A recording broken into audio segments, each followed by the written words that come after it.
Hey guys, and welcome back to Back Sports, and I'm back with another video, and we have a hire, I could say the least, because now Dan Quinn, the former Dallas Cowboys defensive coordinator, is now taking a head coaching position for the Washington Commanders, and all I gotta say is from Ron Rivera, a defensive-minded coach, to another defensive-minded coach, it's an I don't know what to say because this is kind of like an interesting yet uninteresting signing for for the Commanders. Yes, I agree. The Commanders didn't really have any leverage when it came to who they could really sign because pretty much all of them were taken.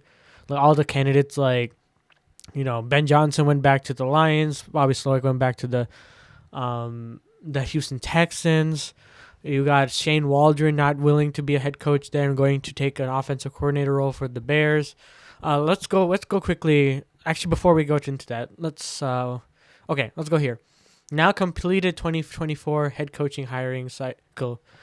We have Dan Quinn, Mike McDonald, Raheem Morris from the Sean McVay staff, Dave Canals from the Buccaneer staff, Jim Harbaugh, Brian Callahan, Antonio Pierce, and Gerard Mayo. So going back to this, yeah, Adam Peters, definitely a pretty good GM. He would probably be a really good GM given that he has experience in the 49ers. But the thing is, I feel like this is kind of like how Ryan Poles went with the Bears because Ryan Poles inherited a really bad team in the Chicago Bears and had to make a lot of improvements over the course of the year. So this is definitely probably like a long-term, hire in a sense of like a rebuild because Dan Quinn, yes, he's had really good defenses. He's coached really good defenses on the Falcons. Now recently the Dallas Cowboys, but he does have his flaws when it comes to the playoffs, and his defenses typically don't show up. And yeah, this is not the best hire, but this is I think the best they could do given the current circumstances. It's nothing to be like, oh my gosh, this is going to change the future. Because the team as a whole, if you look at the Washington Commanders as a whole, who do they really have on that team? Like, besides Terry McLaurin, Sam Howell is kind of like in what if scenario because it's like he had moments in this season, but he wasn't ever able to show it. He got benched 2 times as well. Like, Dan Quinn's literally inheriting one of the worst situations possible. And that's coming from a Bears fan, all right? And listen, I'm glad that Adam Peters was able to get someone to come to here.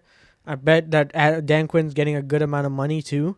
But it's just going to be like, okay, let's see now. What are the Washington Commanders going to do with that number 2 overall pick? What are they going to do to build this team to be comparable to like a teams in the NFC? Like, I think the goal right now for the Commanders is that they have to really reevaluate who they have on the roster and what positions they really need. Given that at the trade deadline they gave away their 2 best pass rushers in Chase Young and Montez Sweat, like they have to address the defense. Given that Dan Quinn is a defensive-minded head coach now, he wants a solid defense because how else can he ever add to the his experience. So I think that this is going to be overall like a rebuild year for the Washington Commanders. What will they do? I think it really depends on what they do in the draft and in the offseason. They don't have a lot to work with, but we got to see what Adam Peters does but overall I'd give this hire probably a 4 out of 10 because it's like you got the blast of the bunch and you were the last team now that didn't take a head coach, and this is the last option. So, yeah, that's all I got for this, and I just thought this was pretty funny. It's like he ain't do nothing but step back, and this is literally from Rivera to Quinn. But yeah, so let me know what you guys think down below in the comments. I really want to listen to what you guys think. Do you think this is a good hire? Do you think this is not a good hire? Or are you just indifferent? Or are you a Cowboys fan that just likes, or people in the NFC that just like the downfall of the Commanders? But we shall see. Anyways, guys, thank you guys so much for watching. I will be doing more videos like this for the upcoming draft and the off season. So please subscribe to stay in tune with all of that, and more content to come forward in the coming days. And again, thank you guys so much for watching, and I'll see you guys in the next one.